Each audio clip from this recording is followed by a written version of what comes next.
Season 5, Episode 7, We've Gone Barney. It was a boisterous Barnaby, Alan explains, the alcohol-infused Barnaby Bumble. It made the national news all round Australia, and it was highly embarrassing to anyone involved. Trajce reminds the crew that Zahi Steggall, Member of Parliament, New South Wales, has implored, we must do something about alcohol use in Parliament. We cannot trivialise this, yet alcohol consumption is culturally indoctrinated in Australian culture. Trajce announces, drumroll, his publication on trivialisation of risk in the workplace. Alcohol-related activity is one of the 6 typologies found in reality TV. A reflection on daily life. It's trivialisation dissonance, he says. Listen in for that exciting episode. Educate your mind, cause the system will keep you blind. Educate your mind, cause the system will keep you blind. Educate your mind, cause the system will keep you blind. Create a new path, don't let the people follow your signs. Educate your mind. Hello, and welcome to the WOWORK podcast, a series of playful legal dissections on the most curious and alarming events in the world of work. The podcasters Alan Girl, Trajce Steggall, and Sarah Pizzell debate how to craft a better experience of work. Sit back, relax, and enjoy. And remember, none of the things we talk about today should be construed as legal advice or any other type of advice. We're just here to talk about all things related to work. Awesome. Fantastic. Thanks, Yeah, Trajce. how good? So good. In fact, so excited to bring this board home to my son. You've just given me this kick-ass, what do you call it? Tribal Kings. Tribal West Kings Coast. Board, skateboard. Yeah. And how come you never used it? I've got them all over my studio as desks, but no, I wouldn't use it. Too risk averse. Art as function, function as art. As you can see, yes, judging by my stature, I'm probably not a good endorsement for skateboarding. You'd be surprised. There's skateboarders in all kinds of sizes and shapes and capabilities. I love it. You were willing to do indoor climbing. Yeah. Oh, yeah, and I did. I did for a year. Pilates now. He's back on the ground. Yeah, He's back on the ground. He's in Pilates. I'm loving my Pilates, except today's session. That was pretty full on. It was a new program. But you know what I want to talk about before we get into other topics? It's sort of a revisit, but it's also a nice little segue into my recent research project, and that is Barnaby Joyce. Barnaby Joyce? You really want to talk about Barnaby Joyce? Poor Barnaby. Oh, tell me about I don't want to talk about Barnaby. He's got quite a few stories, I guess. Yeah, but I thought of Barnaby Joyce, and then I thought of the comment made by the Indy MP, former Winter Olympian Zahi Steggall. Elaborate. Zahi, who is the MP in New South Wales, But the comment was what? The comment was, she said that we've got to do something about the alcohol trivialisation that's going on in Parliament. Now explain it in context to Barnaby Joyce, because we've got listeners all around the world. So Barnaby was found on the ground, right? Yes. Elaborate. Go and ahead. he quite frankly and candidly stated that yes, he did have more than one drink. Now, I thought of Barnaby. And he'd been making a phone call, and he was found on the sidewalk. No, I'm not interested in what he was doing with that stuff. Yeah, no, but you need to give the context, the visual, right? So He's a senior member of the government. Oh, I forgot. Senior politician. Yes. And he drank too much, and he ended up on the footpath. I think he might have been asleep at one point. On his back. He was certainly out. He was certainly in a very bad way. Yes, like a planter box. It got national news all over Australia. I don't know whether it's got international news. So for our international listeners, that was an extremely embarrassing incident for him. Yes, I forgot that we have a lot of international listeners. Sri Lanka, Canada, America, South forgot Africa. about that. I Come forgot on, that we're international.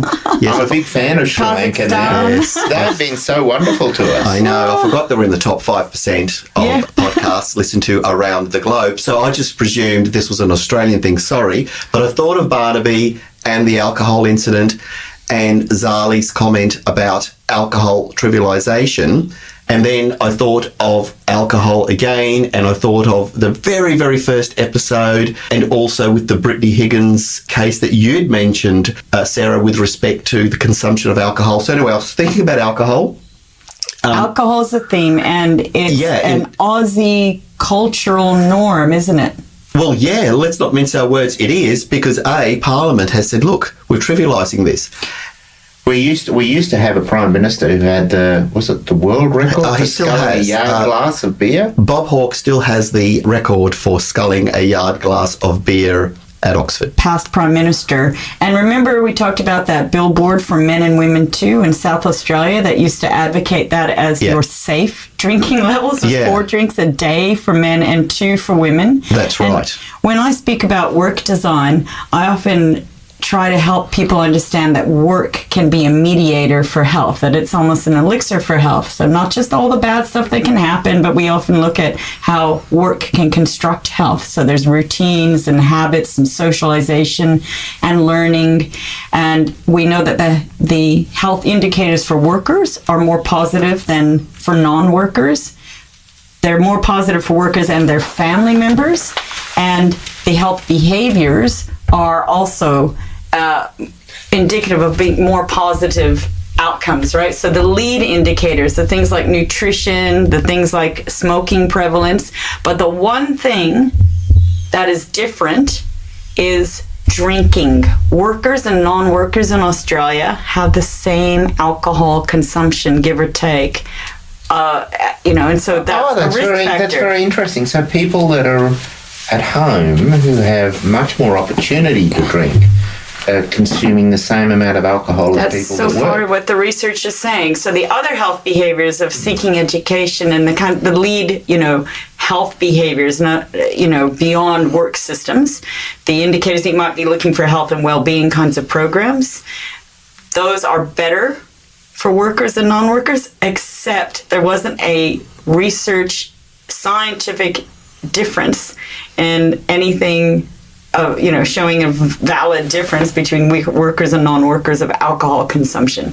So it's culturally indoctrinated. It's appreciated here in Australia that you drink, mate. So alcohol's a big thing, and this is why I thought of Barnaby Joyce, and of course we've mentioned Bob Hawke, and Bob Hawke needs no introduction, Sarah. We all know about Bob Hawke, and we all know about what year was when he said everyone should get a public holiday, if not your boss is a bum. When was the America's Cup? What year? Oh boy, I was one of the times I was in Australia as a teenager. Yeah, I think Bob Hawke and Paul Hogan single-handedly made us a global sensation. But I mention alcohol because it is part of this culture. And I thought of Zali's comments because, drum roll please, I'm pleased to announce that, oh, thank you for that chesty drum roll there, Alan. I'm pleased to announce that Palgrave Macmillan, which is one of the academic imprints of Springer, have decided to publish what was going to be an article, but now it's a slightly longer article, short book, in their Pivot research series, dealing with the trivialisation of risk in the workplace. So I don't know if you remember last season I talked about... So you're talking about specifically about alcohol-related risk? It's one of the 6 typologies. I'd essentially watched a reality television show. It's his love of reality TV that's getting recognised now.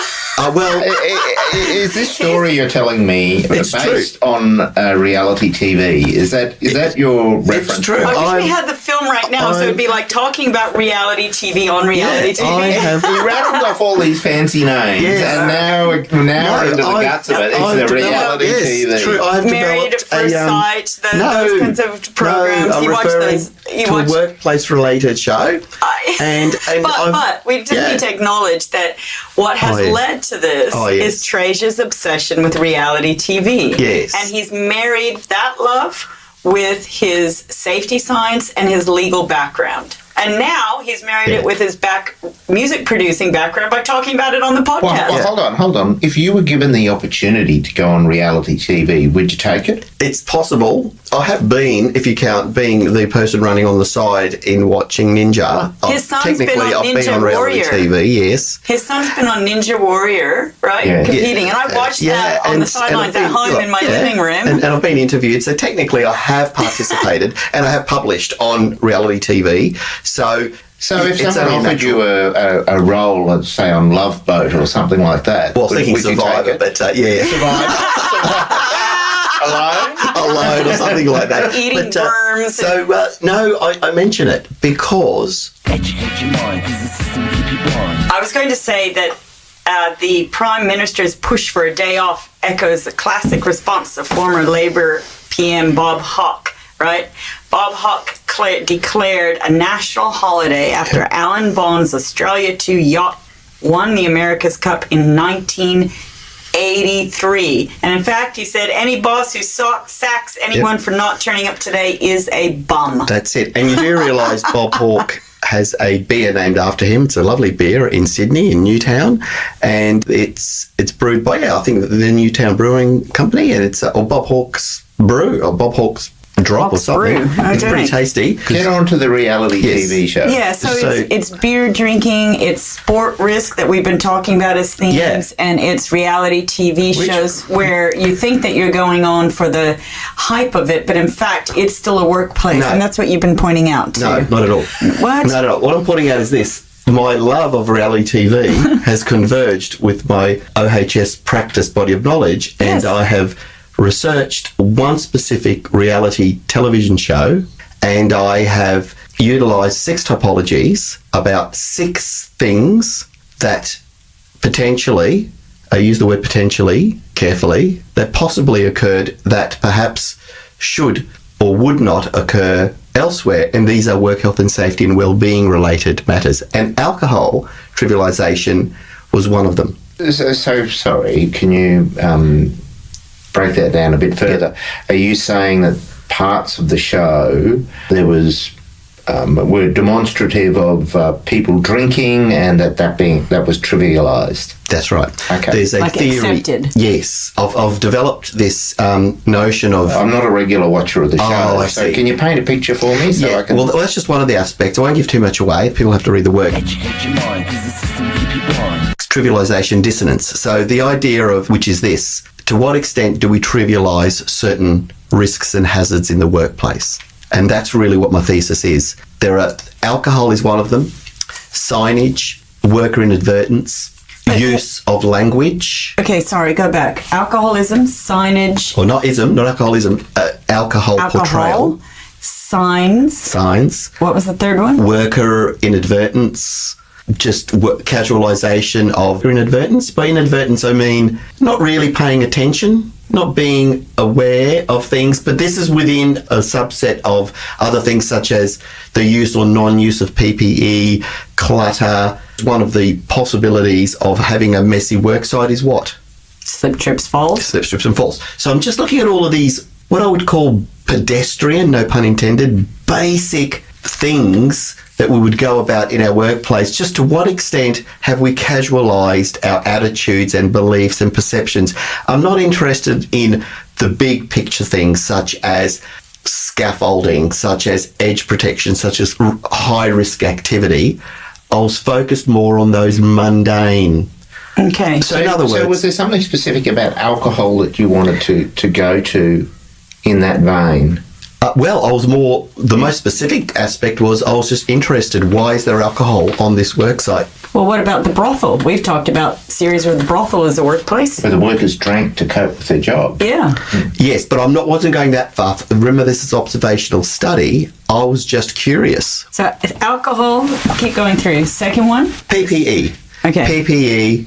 No hierarchy, PPE. just flat line. Okay. PPE, just alcohol. Keep PPE, alcohol, clutter, language, use of language, whether it's antiquated, whether it's appropriate, or whether it's inappropriate. And then the big one, drum roll, are the events that could be construed, and I emphasise could be construed as psychosocial risks and hazards. So this is 5. Where was that 5? Repeat the 6th one. So let's go. All right, go from the top. So worker inadvertence / skylarking, which is just, mate, having a laugh, having a good time. Right, okay. The other one was PPE. I actually think the first one's 2 separate things altogether. No, I've had to cluster some of them because it's part of that sort of, His research, thematic analysis, they call it. Yeah, thematic analysis. Because if you think about it, if you're mucking around, are you skylarking or are you being inadvertent? I would say both, based on my experience. So the other one was signage. Signage, right. The lack of, and remember, you guys have had a bit of dig of me. I love my. Sometimes you have too much signage. I'm not a fan of signage. Yeah. I don't think that's an effective way to mediate the workplace for health and safety initiatives. I think, for many tasks, beyond the first sign, are people going to pay any attention? They don't. It just becomes, do I ever notice what this says anymore? Not at all. I walk in. We've had a debate about the effectiveness of that. So I'm looking at the door for everybody, for our listeners, and it says no food waste in bins makes Kanye less sad. Yeah. Right? Pictures but which show. If you were to buy a piece of plant these days, significant motorised piece of plant, there would be 20 or 30 signs on it. I know. All over it. Big stickers and the big stop sign. But in any event, I was curious as to what extent signs were observed or not observed. And the third was the clutter. And with that goes all the things like rubbish. So they're the first three, what I sort of call tangible. Like physical. You can see a sign or not see a sign. You can see a glove or not see a glove. That's what I'm saying, is we have to actually understand human behavior, and humans will mute that visual stimuli when it's just familiar. So I don't believe that that's that effective, is what I'm saying. There needs to be better design practices, because instead of blaming people to behave better and read those darn signs, it's more about, if they're not effective, we've got to design better. Well, right? I'm hoping people like you will read this publication to actually say, so what? The signs, which could then lead on to further discussion about it. And then the other three is really what I've been interested in, and that has been alcohol and the trivialisation of alcohol on the show, then followed by the use of certain language. And as we know now, the use of words and the way in which we speak to others in the workplace has been drawn into the vortex of work health and safety legislation. So language, and the third one broadly clustered as psychosocial risks and hazards. So now remember we talked about Prince, the decision in last seasons. Remember we talked about the Prince and Channel 7 network? Prince, the Prince decision, Prince V7, and My Kitchen Rules. Remember we talked about those? Yes. So what were the claims? And these were successful claims in the Prince decision. But during our discussion about that too, we pointed out that the shows want to be popular. I was going to say, they want to have drama. You can't sanitize them and have them bland to have viewers, right? That's so right. They want some provocation. But I was doing a bit of a deeper dive. So it wasn't just the obvious thing, let's poke the bear, let's prod. There were things around it which made me curious, such as working around the clock. So elements of fatigue, the obviously the crankiness that went along with that. And of course that was great drama because the cameras were rolling. A lot of these developments I questioned, well, could you get away with this or are employers getting away with this in the workplace? So psychosocial was probably my main focus out of all of those 6 typologies. For me, the question was, this is a workplace. And you might think, well, no, it's not. It's reality TV. No, we've established that in many of our episodes. Yeah. That's a workplace. So that's what I've done. Hip-hop accident, all kinds of things. But psychosocial as a category is a huge category. It's huge. And it's acknowledged in the limitations. Picked the things that I could code. For example, swearing or having a face-to-face argument with your supervisor about the work having to be redone. So just that tension, which of course reality TV likes, I've just coded those things. Yeah, I've put it all together as a publication in popular culture. And that's the point of this in popular media. So Palgrave have picked it up because they see the significance of this beyond just OHS or beyond reality TV. They actually see this in terms of... Are you cited in this new book? I am the new book. You are the new author. They've asked him to author a book. So he was submitting it as a journal paper, and they went, no, hang on. So where can we get this book? We want to expand this, is what they were saying. Yeah, well, the pressure's on for me to get it out. But very soon, I've only just accepted the terms. This is Springer. So Palgrave Macmillan, that arm of Springer's a massive European, I think a Swiss publisher. And the imprint is Pivot. Pivot is their research arm. So I'm pretty excited about it because part of the deal is to ensure that I expand more of the theory, and I couldn't when you just do an article because you've got to just get straight to the observations, the conclusions. So I've been able to, for example, expand on why at one point there was a code of practice. And remember we mentioned this last year. Yes, it's gone. Yeah, a code of practice protected reality TV participants. In the 2018 code of practice, reality TV entrants do not get a mention. So that protection, which was you're not to humiliate, tease and all these other things, which ironically is now in psychosocial codes. Yeah. It's moved over, but then got omitted from the population that originally started the concerns. Yeah, because the code of practice... As a target population. Yeah, because the code of practice for television is, of course, written by stakeholders. And I'll leave it with that. But it's interesting that... So they're really interested to see how this area of, I guess, psychosocial and physical protection of reality TV contestants has evolved. And where are we at now? So I've used one show... and I've watched the show ad nauseum to code it. So I'm a bit excited by that because I think it's the first time anyone has looked at reality TV through an OHS, an occupational health and safety and wellbeing lens.